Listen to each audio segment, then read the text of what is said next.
Welcome to another race report for the WTRL Zwift Racing League. This week we have the herd of Blazing Bidets racing race 7 of season 2 of the series on the Libby Hill After Party, or as I've come to call it, Richmond Sprintapalooza. The roster for the Bidets this week had myself racing along with Joel Shattuck, Oliver Pearson, Chris Greenland, Mike Buggy, and Brian O'Connor. The course this week looks like... actually, we don't need to show you the course. Here's what you need to know. We're going to bike about 4 kilometers along a flat segment. Then we're going to sprint. Then we're going to pedal about 5 kilometers. Then we're going to sprint. Then we're going to do that 3 more times.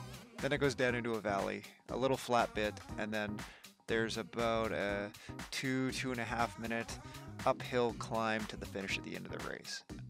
There's points for getting across the line first at each one of the sprints and at the KOM at the end, as well as sprints for the fastest time through the sprint segments, as well as times for being the fastest to the top of the KOM, as well as the fastest sort of time through the KOM at the end. So the course is really irrelevant. I think that's what you really got to know about what's going to happen today.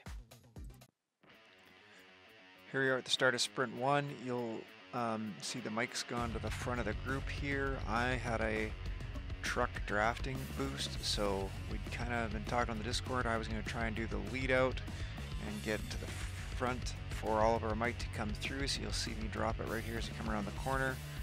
And I start hitting the gas and get front. Mike jumps on my wheel along with Oliver. Away we go.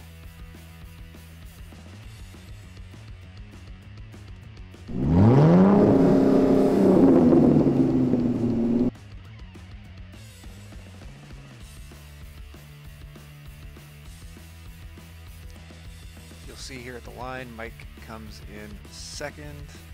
Really well done. We'll rewind back to my video. You'll see I'm chasing him behind. That's Oliver just coming in behind Mike there with the green Tron, and Brian is right behind me on the orange Tron. I think I get one of these biking guys, but not both of them. Here are results from the first sprint. You can see that in terms of first across the line, 5 of us Bidets all got points. Mike and Oliver leading the way in second and third. That Dave Morrell guy's speed actually held up the whole race. You can see here's the fastest times in that first sprint.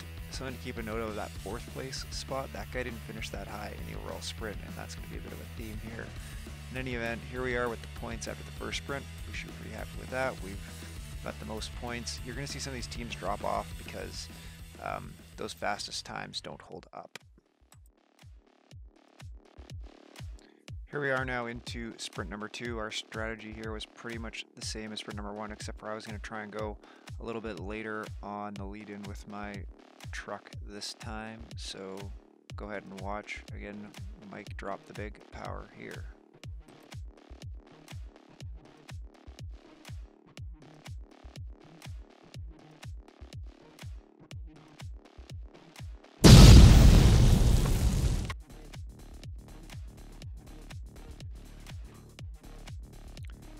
See that Mike finishes second in the sprint.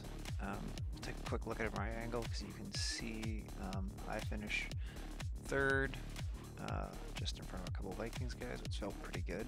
But you'll note that those guys are coming through very fast, and we look at the results here, you're going to start to see that our position's going to slip. So here we are, good. 2 herd guys in the top 10. We got 17 points. That was good. We were happy with that one. Some of the other guys took a rest this round, but you'll see in the fastest time results now that the Vikings have picked up 6 of the 10 fastest times through the sprint. So they're picking up points on us even though we're getting fastest across the line. You can see here that now we've gone from being in first place in total points and pulling 4 points back on the Vikings. Here we are now into the start of sprint number 3. Mike had decided at this point that he was going to take a rest on this one and save himself to try and maximize our time in the other sprints. So it was up to Basically Brian, Chris, and I to try and get the most points out of this one. Joel is saving himself for the KOM. So basically it was just for Brian, me, and Chris to do the best we can, as hard as we can across this sprint. And as you can see here how we did.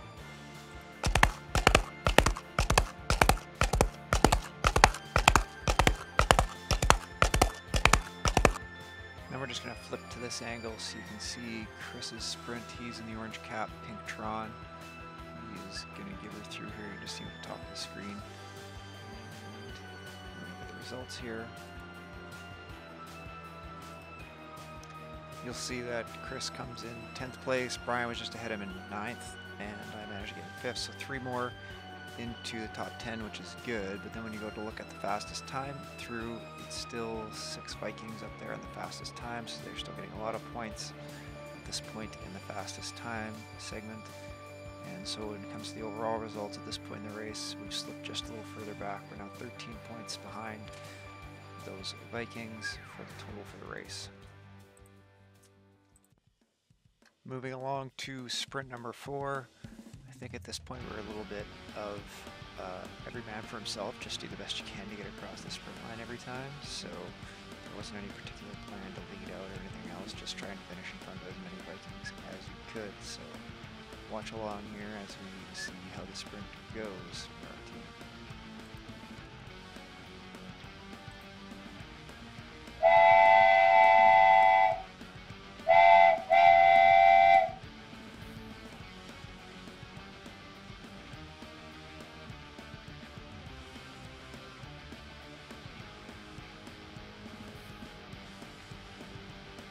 So as we look at the results here, you can see that Mike is grabbing their 2nd place.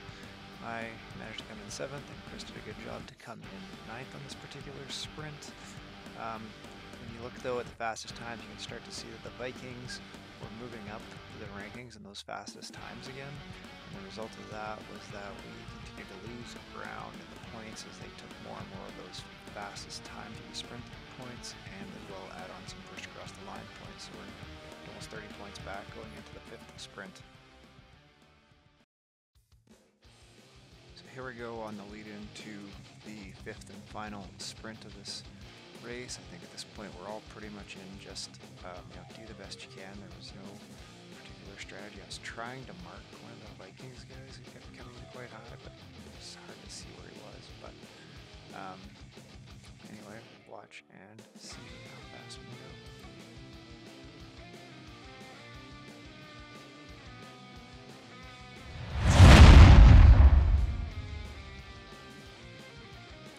That was Mike's rocket-powered sprint. This is how it looked for Brian and I coming through, and if you look at the finals results of sprint number 5, you'll see that Mike got 3rd, and Brian got 7th, and I got a couple more points coming in 9th. But the Vikings continue to pile on the fastest through times. They've now got 7, and Mike's only got 2, so they've increased their lead a little bit there. They also made up 1 more point on the first across the line points, so they increased their lead a little bit, and we're about 31 points back headed into the KOM. On the lead into the KOM, nothing really broke apart. The lead group of about 30 of us all stayed together, so it was all just down to who had the best 2 minutes up Libby Hill. There wasn't much strategy going on here except for each of us to try and do the best we can to get as fast up the KOM and get as many points as possible, because you also, when you finish the KOM, that would be your final place in the general classification for the race.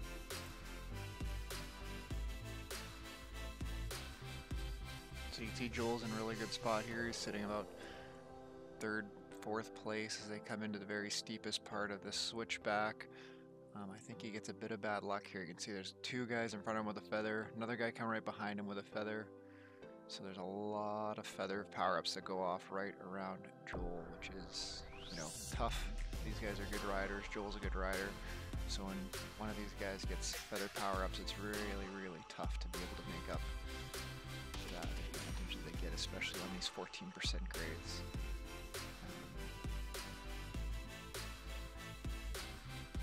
Right around here we're going to see, there's Brian on the orange Tron. So he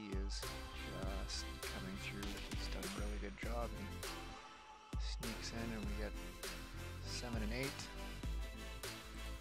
So we'll just look at the results as we watch Chris and I's race up the KOM as well, leaving out the part where 30 riders passed me at the start of this whole thing. Here's the final results. You can see we're kind of making up a bit of points on the Vikings in just the first across the line and GC points, but they snagged their 20 points in the fastest through, which when you add that up in the final tally meant that they pulled away from us a little bit more on the KOM. Not by much, but we needed to make up points after the sprints. So in the end, they took down the race with the most points. They made up one more point on us. We finished second, and it's all tied heading into the final week for the team time trial. Should be a great race. Thanks very much for watching, everybody.